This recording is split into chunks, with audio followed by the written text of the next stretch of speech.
வணக்கம். இன்றைய நிகழ்ச்சியில் மூத்த பத்திரிகையாளரும் சமூக ஆர்வலருமான திரு தரையம்பாபு அவர்களின் கலந்துரையாடல் தான் இந்த நிகழ்ச்சியில் பார்க்க உள்ளோம். 5 மாதத்திற்கு முன்பு நாட்டையே உலுக்கிய ஒரு சம்பவம் அண்ணா பல்கலைக்கழகத்தில் நடந்து அரங்கேறியது. அது சம்பந்தமா வழக்கு பதிவு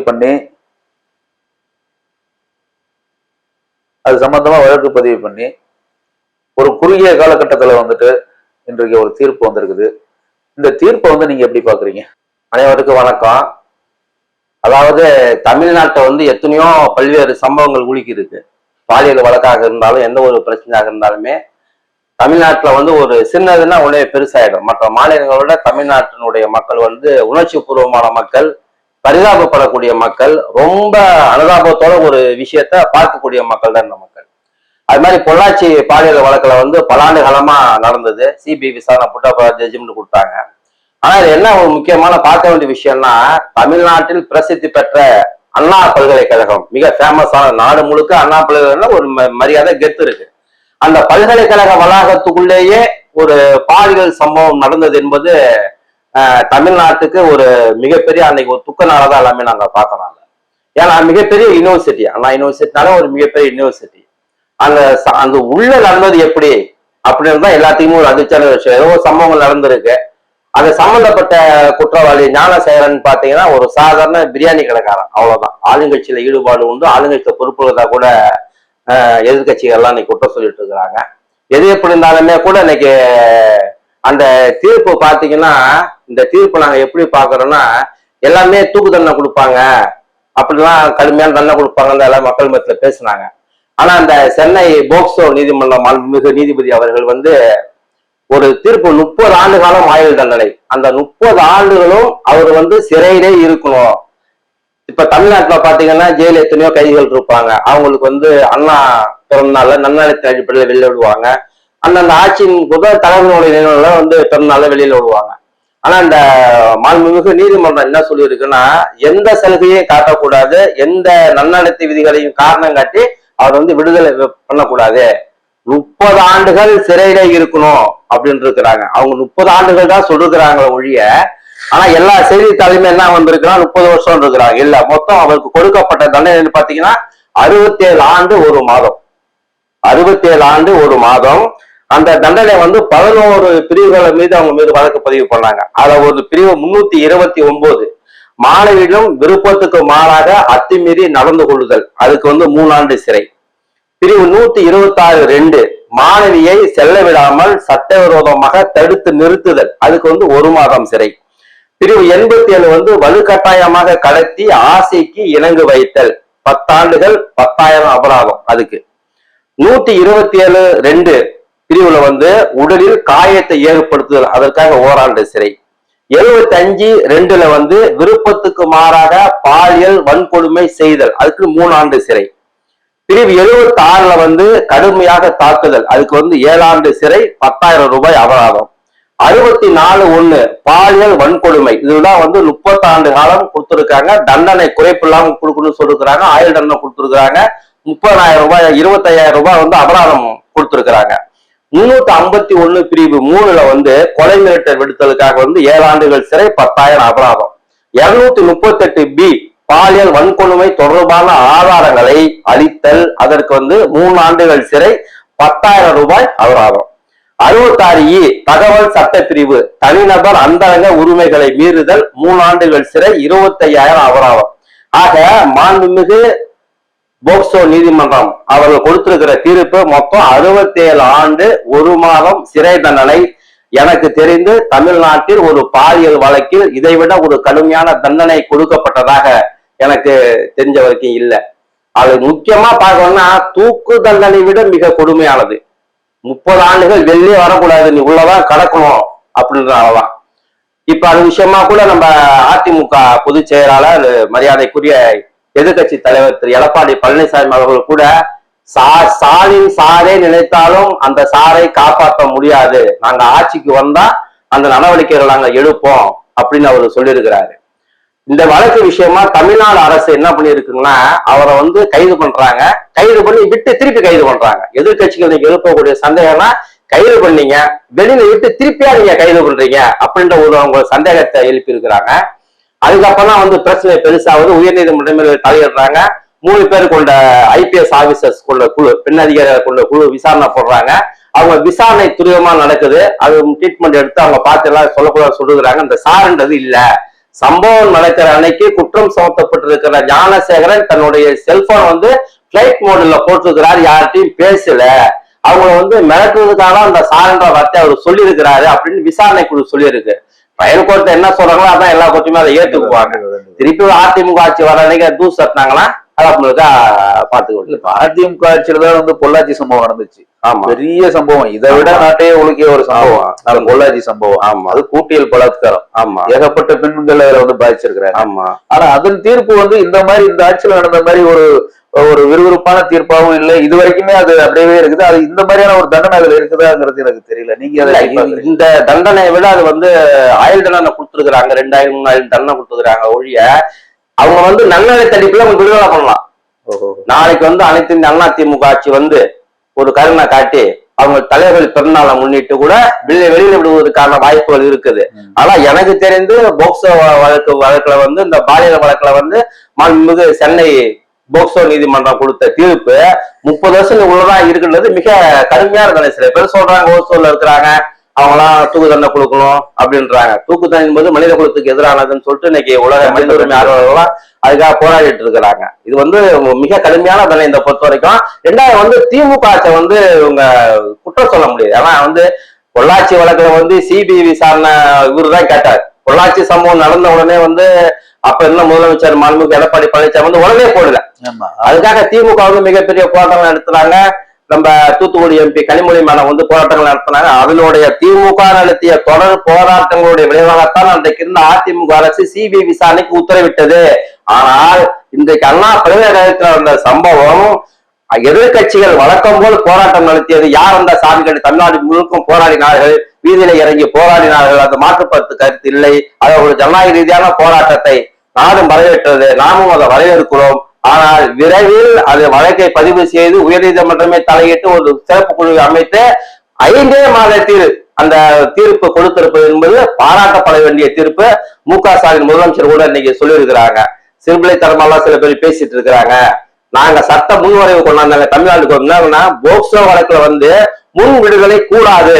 தமிழ்நாடு அரசு கொண்டு வந்த அந்த சட்ட திருத்தத்திற்கு பிறகுதான் இந்த தீர்ப்பில் அவருக்கு வந்து விடுதலையே கிடைக்காமல் போனதற்கு சட்ட திருத்தம் ஒரு காரணம். அதுக்கு வந்து மாண்புமிகு தமிழ்நாடு முதலமைச்சர் ஸ்டாலின் அவர்கள் போட்ட சட்ட திருத்தம் அதுக்கு முக்கியமான காரணம். இது வந்து மாறுபட்ட கட்டல ஒரே அவங்க எதிர்கட்சிகள் ஒண்ணு சொல்றது என்னன்னா ஞானசேகரன் திமுக, அவ்வளவுதான். ஞானசேகர் இந்த பாலியல் வழக்கில் சம்பந்தப்பட்ட ஞானசேகர் மட்டும்தான் திமுக. ஆனா மற்ற பல்வேறு வழக்குகள் அதிமுக யாரும் சம்பந்தப்படலையா அப்படின்னு ஒரு கேள்வி ஒண்ணு எழுப்பிட்டு இருக்கிறாங்க. ஆகவே யாராக இருந்தாலும் சட்டம் தன் கடமையை செய்யும் என்று சொன்ன தமிழ்நாடு முதலமைச்சர் MK ஸ்டாலின் தலைமையிலான இந்த அரசாங்கம் துரித நடவடிக்கை எடுத்திருப்பது 5 மாத காலத்திலேயே வந்து இந்த வழக்கை முடித்து அவங்களுக்கு சிறை தண்டனை வாங்கி கொடுத்திருப்பது என்பது இந்த அரசுக்கு ஒரு பெரிய நன்றியை தான் இன்னைக்கு நம்ம இதை வந்து மாண்புமிகு எதிர்கட்சி தலைவர் வந்து எடப்பாடியார் வந்து என்னன்னா இதை அரசியலா பார்க்காம ஒரு மனிதாபமானமாவே பார்க்கலாம் அவரு. ஆனா வந்துட்டு இப்ப இந்த தீர்ப்பை வந்து திமுக ஆளுங்கட்சி இவங்கெல்லாம் வந்து அதை கொண்டாடுறாங்களே தவிர எதிர்கட்சியான எடப்பாடியார் வந்து இந்த எதிர்கட்சி யாருமே இதை பத்தி ஒரு குறுகிய காலத்துல ஒரு இவ்வளவு பெரிய சம்பவத்துக்கு ஒரு தீர்ப்பு வந்திருக்குன்னு ஒரு குறைஞ்சபட்சம் அதுக்கு ஒரு நன்றி கூட சொல்லாம இருக்கிறாங்க. தமிழ்நாட்டு அரசியல்ல என்னைக்கு ஆளுங்கட்சி வந்து எதிர்கட்சி பாராட்டி இருக்கிறாங்க. ரொம்ப ஒரு தமிழ்நாட்டு அரசியலை பொறுத்த வரைக்கும் அது வந்து மறைந்த மாண்புமிகு முதலமைச்சர் எம்ஜிஆர் அவர்கள் கூட பாராட்டிருப்பாங்க, நம்ம நினைச்சு பார்த்துருவோம். ஆனா அதுக்கு பிறகு வந்த மறைந்த புரட்சித்தலைவி ஜெயலலிதாவினுடைய தலைமையிலான அரசாங்கமும் சரி, எடப்பாடி தலைமையிலான அரசாங்கம் சரி, என்னைக்குமே தமிழ்நாட்டுல வந்து ஆளுங்கட்சியை வந்து எந்த எதிர்கட்சியும் பாராட்ட மாட்டாங்க.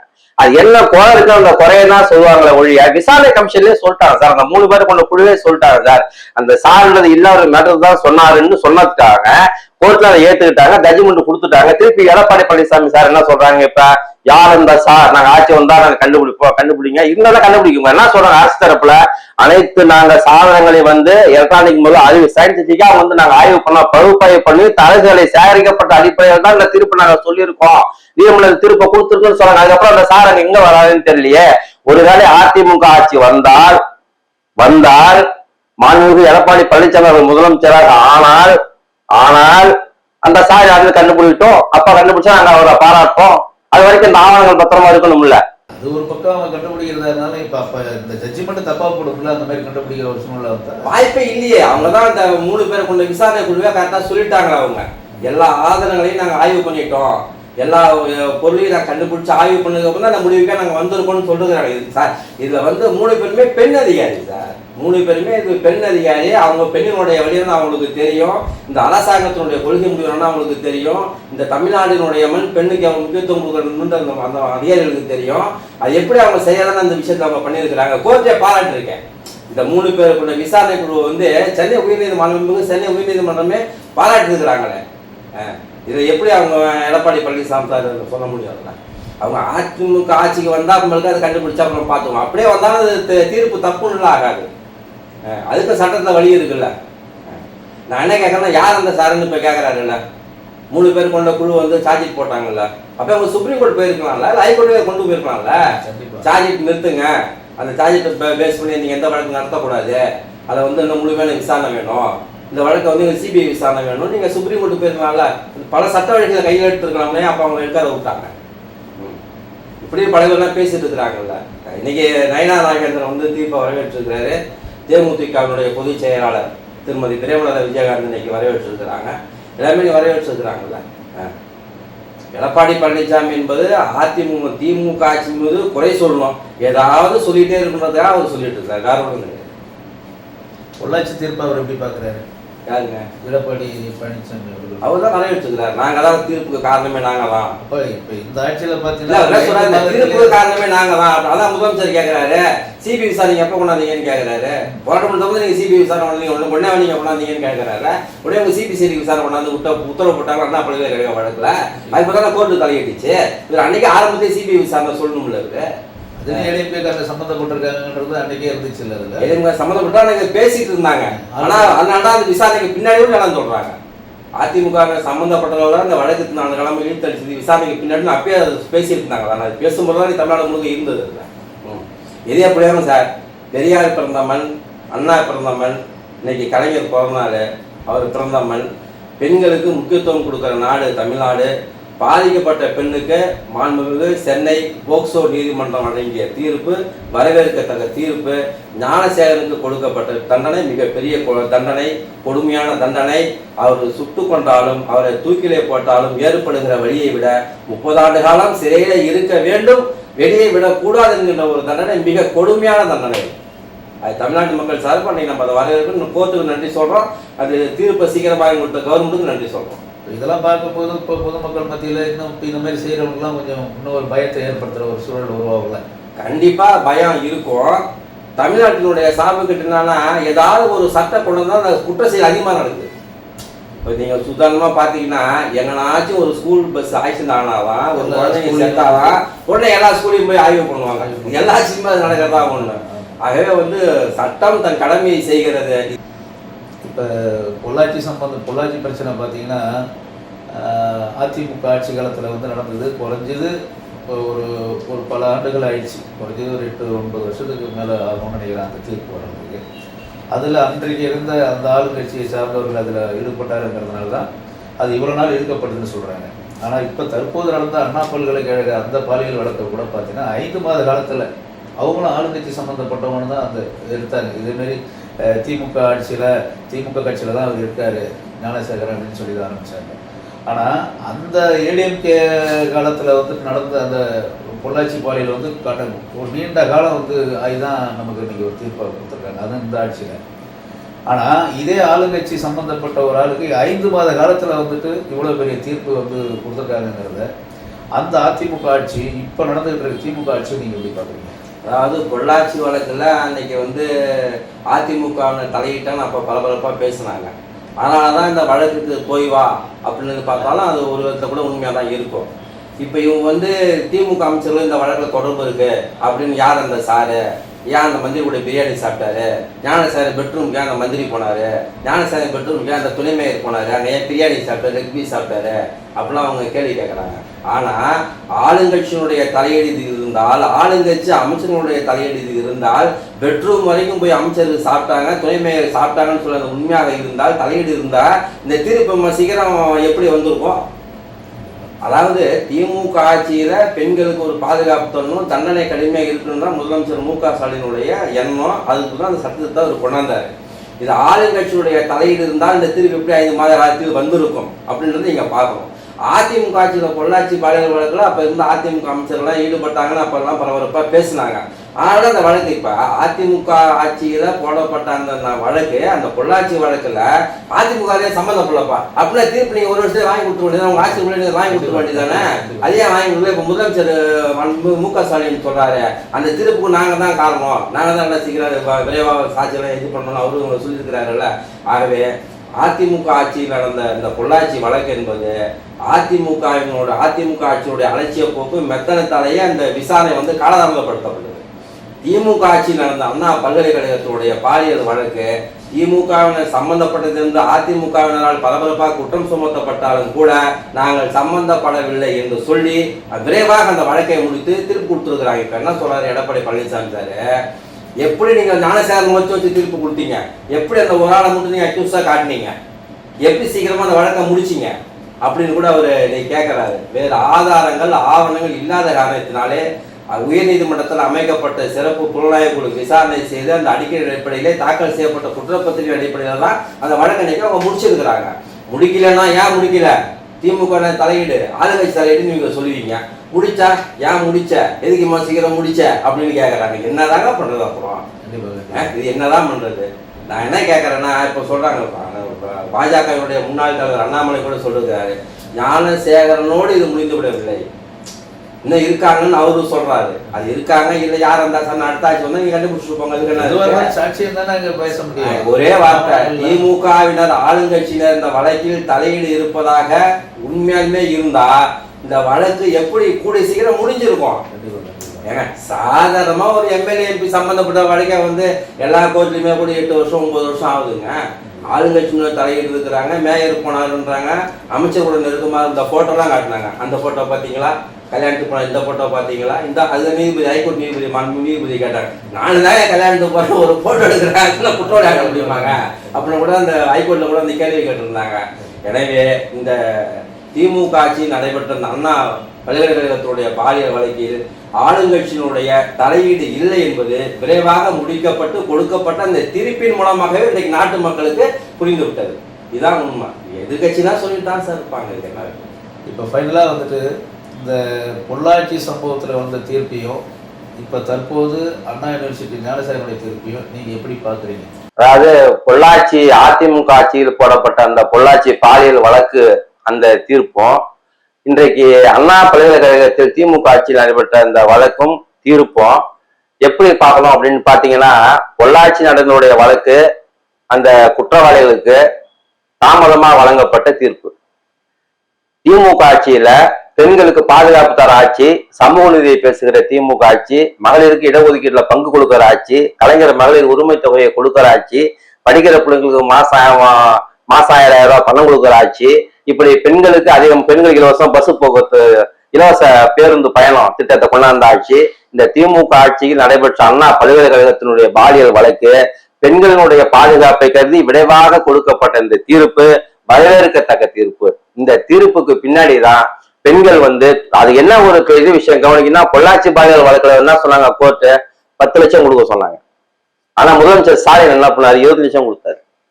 ஏற்கனவே ஹைகோர்ட் என்ன சொன்னாங்க, அண்ணா பல்கலைக்கழக மாணவிக்கு 20 லட்சம் பணம் கொடுக்கணும்னாங்க.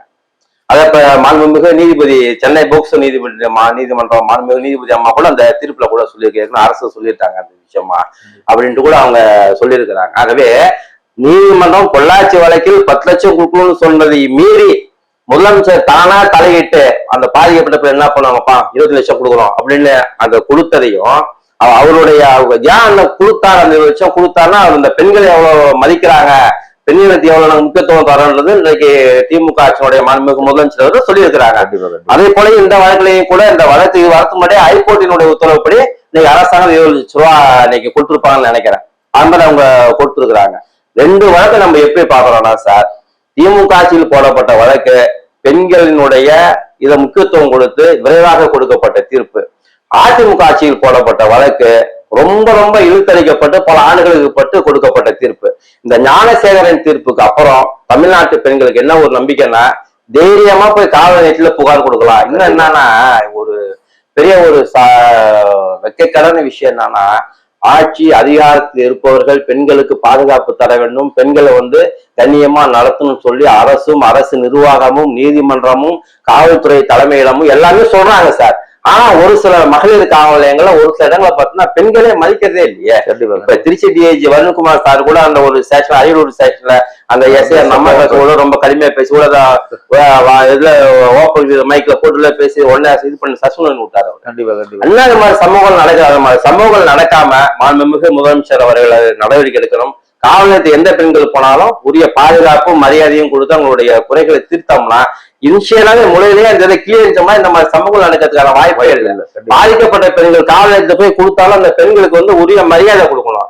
அவங்க இரிட்டேட் பண்ண மாதிரி கேட்க நீ ஏங்க போன எங்க தொட்டான் அப்ப இந்த இரிட்டேட் பண்ண மாதிரி கேள்வி கேட்டு அவங்க இன்னும் அவங்க நோக்கடிக்க கூடாது. நோக்கடிக்காம இருந்தாங்கன்னா இந்த பிரச்சனையே நீ இவ்வளவுதான் வந்திருக்க வாய்ப்பே கிடையாது. கண்டிப்பா கண்டிப்பா கண்டிப்பா. அதே மாதிரி அவங்க ஒரு பிரச்சனையை கொண்டு வந்தா கூட போலீஸ் ஸ்டேஷன்ல அந்த விரைவாக முடிக்கணுங்கிறதுக்காக எதையாவது சொல்லி அதை சரி பண்றதுக்கு தான் முதல் பண்ணுறாங்க முயற்சி. ஆமா பண்ணணும், பண்ணாதானே அது சரியா இருக்கும். அது அதுதான் அது இப்ப நீங்க சொன்னதுதான். பெண்கள்லாம் இப்ப இந்த தீர்ப்புக்கு அப்புறம் எப்ப ஏதாவது ஒரு பிரச்சனை நம்ம பாலியல இல்லாம எந்த பிரச்சனையா இருந்தாலும் முன் துணிஞ்சு கம்ப்ளைண்ட் கொடுக்கறதுக்கான அந்த ஒரு சூழல் இந்த தீர்ப்பின் மூலியமா இப்ப நமக்கு கண்டிப்பா இந்த அண்ணா பல்கலைக்கழகத்துடைய பாலியல் வழக்கு சம்பந்தப்பட்ட ஞானசேகரன் கொடுக்கப்பட்ட தண்டனையும் தீர்ப்பும் தமிழ்நாட்டு பெண்களுக்கு ஒரு தைரியத்தையும் தன்னம்பிக்கையும் நம்பிக்கையும் கொடுத்திருக்கிறது. நம்ம எவனா சீண்டனா நம்ம காவல் நிலையத்தை போய் புகழ் கொடுத்தா நம்ம தண்டெல்லாம் வரும் அப்படின்றது அவங்களுக்கு ஒரு நம்பிக்கை, ஆண்களுக்கு ஒரு அச்சத்தை ஏற்படுத்துகிற இந்த தீர்ப்பு பெரியார் மண் பேசுகிற இந்த தமிழ்நாட்டில் பெரியாரினுடைய கொள்கையும் அண்ணாவினுடைய கொள்கையும் ஏற்று நடத்துகிற இந்த திமுக ஆட்சியில் கொடுக்கப்பட்ட இந்த தீர்ப்பு வரவேற்கத்தக்க தீர்ப்பு. இதுல எந்த ஒரு அரசியல் இல்லாம நடுநிலையா பார்க்கணும் வரவேற்கப்பட்ட தீர்ப்பு. பொள்ளாச்சி தீர்ப்பு தாமதிக்கப்பட்ட தீர்ப்பு, இதனால சிபிஐ போய் அது வந்த தீர்ப்பு. ஆனா நம்ம தமிழ்நாடு கவர்மெண்டாலே கொடுக்கப்பட்ட தீர்ப்பு இந்த தீர்ப்பு. அவ்வளவுதான். நன்றி. ஆட்சி ரொம்ப நல்ல ஆட்சி, பெண்களுக்கு ரொம்ப முக்கியத்துவமா பாதுகாப்பு கொடுக்கின்ற ஆட்சியாக இந்த ஆட்சி இருக்கணும்ன்றத இந்த நேரத்தில் நம்ம சொல்லிக்கிறோம். நன்றி, வணக்கம். வணக்கம்.